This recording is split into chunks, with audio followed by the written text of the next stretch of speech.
kuma fana be danfen be ka kuma ko cogo kene de la balmo ni mogo ka kiru ye munye mogo munun ba fo ko salatul fatiha lima ughliqa ko asinya kele ko akawusa qur'ana sinya babi woroe uka kuma dola qur'ana ba woro ko salatu fatiha sinya kele ni nin kuma ni mogo ya fo ni nenye kuma yin fana bi duskun kono yite silamai ibe kafira da yite silamai kiden ka kuma mafasamantiya alaka kuma ka kiden ka hadisa kiden ya hadisa min hadisin nabawi hadisi al-qudusiyya qur'ana fasamanta bin numbeka hadisi al-qudusiyya lafjan wa mana akan mana na ka kuma kan be bora ala de fe me kiden ya lashe ba fo ma hadisi al-qudusiyya hadisi nabawiyya ala ba mana ile hamu de bla kiden du sukun kono kiden de be kuma nay o ma usa qur'anai salatul fatiha lima ukhliqa kiden ka kuma te hadisa salen shi te kiden ka salli togo wula na sabatira se ba boloko kiden de ni salatul fatiha fate ate kiden ka kuma te min yere ya fo o yere wolola hijriya bakele ani keme ani bidurude tijani hijriya bakele ani keme ani biduru ale yere bangira odela o anana fo de obede kofe balu galen kofe ayetriga woro deta wolon fulana de sisa kamugo baka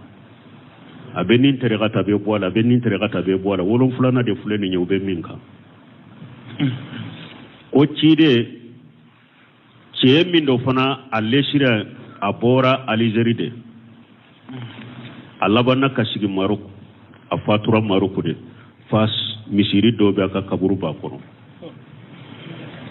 ko chide mulila aka kaburu de kono kana alema afrikiya ka salatul fatiha de alema yayi hajata la manama ko nyeni nye sino fanate ha nyeni nye ko sino fanate balmo na ya soro ni mogo bi ka hakili la ibe se ka nin kuma sugo fo chogodi kiden fatulen kofe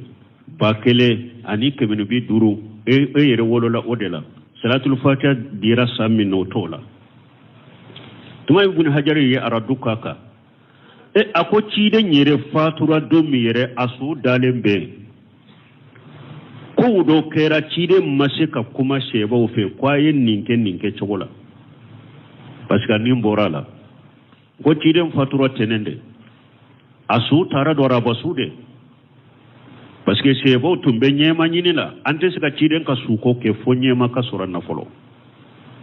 ni cide tumbe sika kuma fatulen ko feu amado kaburu yere la folo atafo he aye abubakar ke nyema ya akin sudo okera uye tile saba nyogona de ke tene trata fo araba utara be abakar ka kenye mo ye chiden ka suko ke chiden kuma na wala kele kera ali ni mawiya ni nyogonche chiden sera ka kuma yoma jamalu amba esetu kata kele dola yoma shifini nununye kele uye kera chiden kofe afatulen kofe abu koro madina kuma na wula man kan chamon kera sebono nyogonche chide mu koro madina kuma na wula awode bebo aka kaburu kono nyeni nye ko shinogote kwa bena salatul fatiha di ema awa salatul fatiha lima ughliqa bidiya ate kitabu shikono ni nyamarukan nana ko mugo kafo ni mugo mi sallira ciden kanaye baraji denkelentiye bidado dina kono baraji denkelentiye cide madi mugo ma بن غيم كتاب دوبي جلاو الافهام في الصلاة والسلام على خير الأنام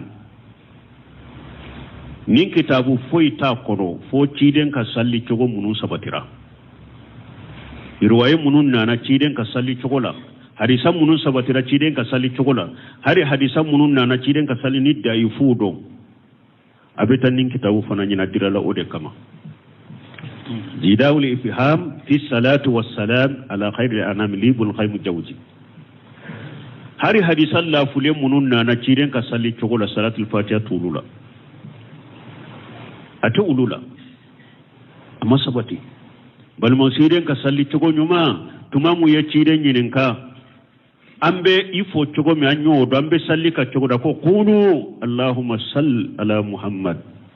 وعلى آل محمد كما صليت على إبراهيم ولا آل إبراهيم إنك حميد مجيد وبارك على محمد ولا آل محمد كما باركت على إبراهيم ولا آل إبراهيم إنك حميد مجيد صلاة إبراهيمية نونو دي سبتي راتشيدن بولو مي صلاة الفاتحة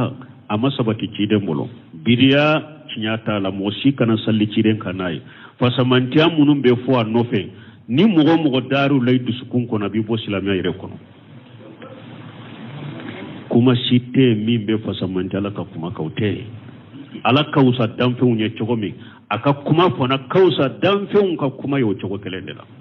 ni jina ne hada madembe farla nyonka ku be shikana ni qur'ana nyogona ute shikana naye me salatul fatiha donya modofie donya fara hada madunte me ala ko jina ne hada madembe ka fara nyonga ute shikana ni qur'ana nyogona ewu ye salatul fatiha modie pe kanati da hari chide mafo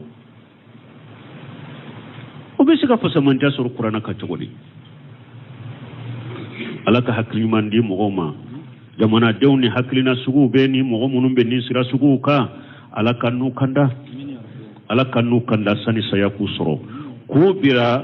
ciden ka sunna kala mani haji salafu salih